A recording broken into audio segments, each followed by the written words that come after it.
Tuhan bersamamu dan bersama rohmu. Inilah Injil suci menurut Lukas. Dimuliakanlah Tuhan. Pada suatu hari, ketika Yesus sedang berbicara kepada orang banyak, berserulah seorang wanita dari antara orang banyak itu dan berkata kepada Yesus, "Berbahagialah ibu yang telah mengandung dan menyusui engkau." Tetapi Yesus bersabda, "Yang berbahagia ialah mereka yang mendengarkan sabda Allah dan memeliharanya."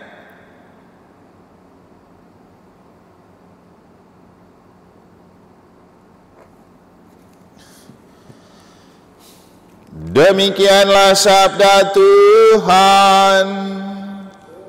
Terpujilah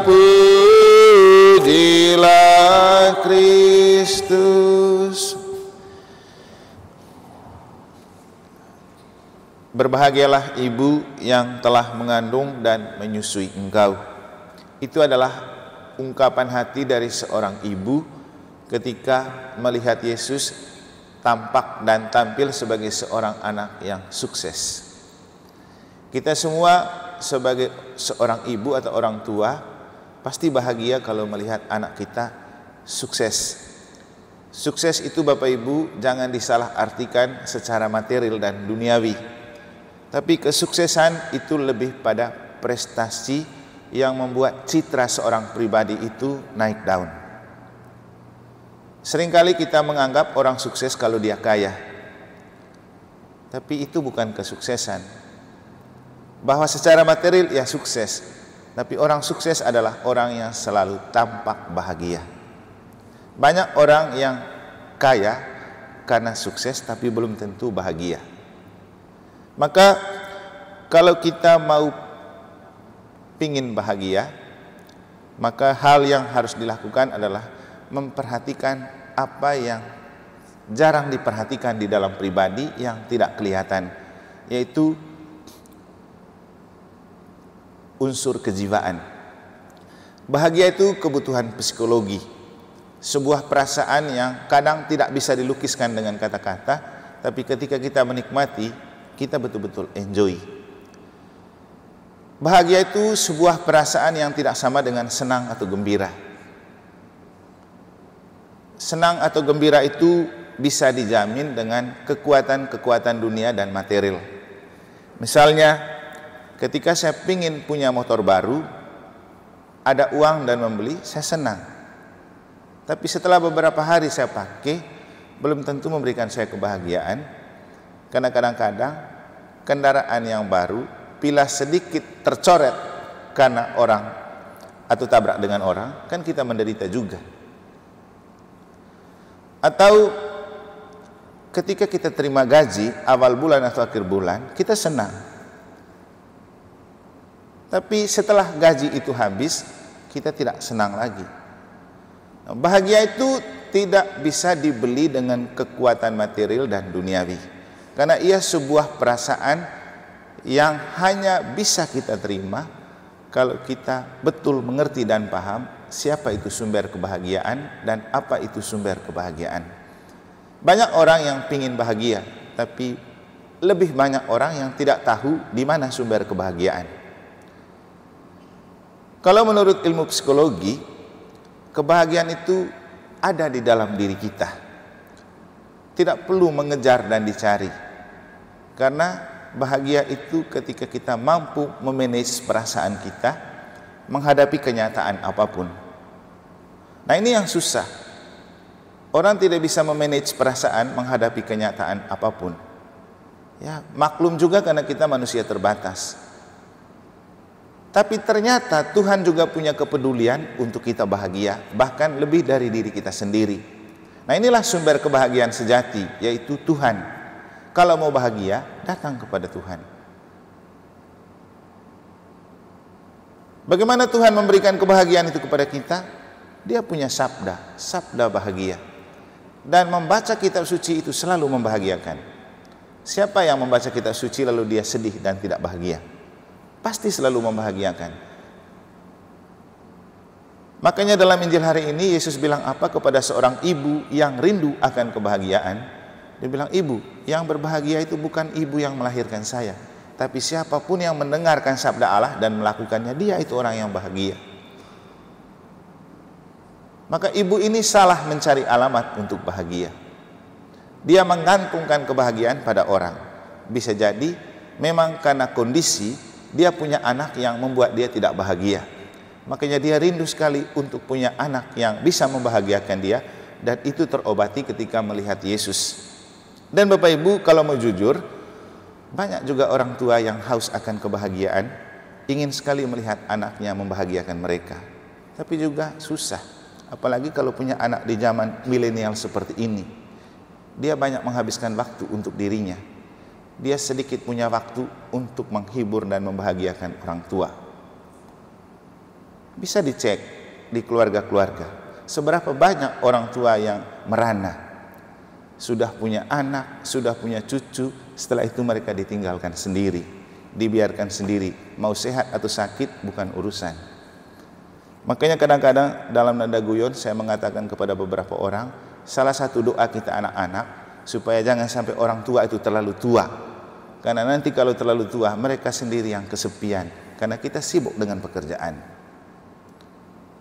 Kita lebih memburu pendapatan daripada membahagiakan orang. Dan sampai kita sendiri juga lupa bahagia, karena saking mengejar pendapatan kita lupa baca kitab suci. Kita lupa berjumpa dengan Tuhan, padahal sumber kebahagiaan itu ada di Tuhan dan sabda Tuhan. Untuk kita orang Katolik, kita mestinya menjadi orang beriman dan orang beragama yang sangat beruntung. Kenapa? Tuhan menganugerahkan kita Ekaristi. Seringkali saya mengatakan kepada Bapak Ibu, penting sekali untuk mengikuti misa, karena itu adalah obat kelelahan dan sumber kebahagiaan. Kita datang dengar kitab suci, sabda Allah tidak ada yang tidak membahagiakan. Kita datang untuk terima komuni, sumber kebahagiaan. Seringkali saya mengatakan ketika kita sebelum menerima komuni, apa yang imam bilang? Lihatlah anak domba Allah, lihatlah dia yang menghapus dosa dunia. Berbahagialah saudara-saudari yang diundang ke perjamuan anak domba. Jadi itu sumber kebahagiaan. Maka Bapak Ibu, kalau betul kita pingin bahagia, maka jangan melewatkan kesempatan misa. Kadang ada yang mengatakan bahwa kalau Romo tidak ada, rindu untuk misa, tapi giliran Romo ada, tidak datang misa juga.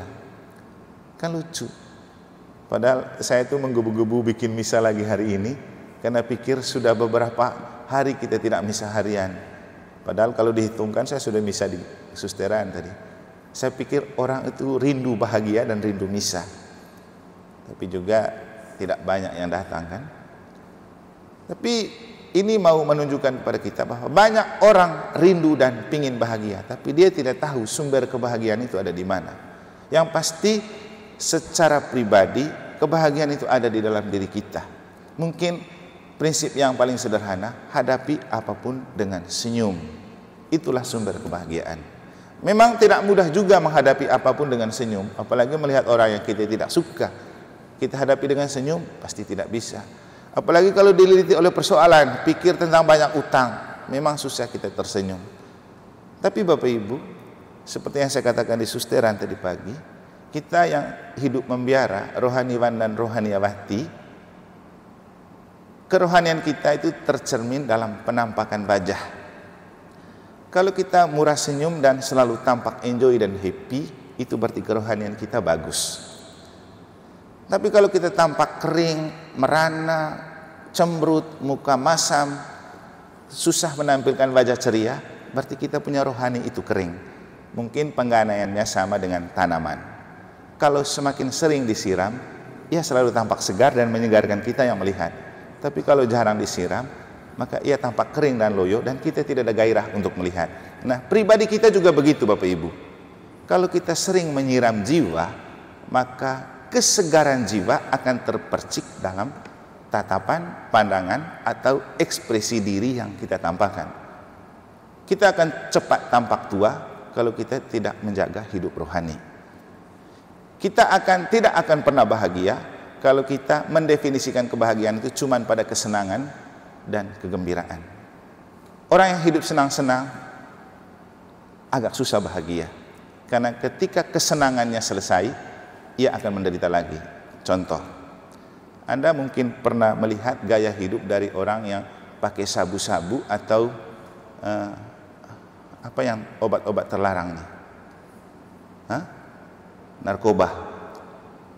Mereka mencoba menyenangkan dan menenangkan diri dengan konsumsi. Waktu mereka konsumsi, beberapa saat dia bekerja, begitu sudah habis, loyo lagi kan. Tidak akan pernah bahagia. Maka Bapak Ibu, kalau memang mau bahagia, cintailah Ekaristi, selalulah membaca kitab suci, dan cari Tuhan. Tuhan itu sumber kebahagiaan. Bapak Ibu, kalau sakit hati dan makan hati, obat terbaik adalah mengadu kepada Tuhan. Jangan mengadu kepada sesama. Kalau punya persoalan di dalam diri dan hidup, mengadulah kepada Tuhan. Apalagi Tuhan kita ini sangat mengerti dan memahami kita. Ketika kita berdosa, Dia ampuni. Ketika kita sakit, Dia sembuhkan. Ketika kita letih dan lelah, Dia memberikan kesegaran. Tapi kalau kita coba menceritakan persoalan hidup kita dengan teman atau sesama, nanti tidak lama lagi itu jadi opini publik atau berita yang viral. Itu akan membuat kita susah bahagia. Jadi mari kita kembali kepada apa yang dikatakan oleh Yesus kepada seorang ibu yang haus akan kebahagiaan. Yang berbahagia adalah mereka yang mendengarkan sabda Allah dan melakukannya. Yang berbahagia adalah mereka yang mencintai Ekaristi sebagai sumber kebahagiaan. Semoga Tuhan memberkati dan membahagiakan kita.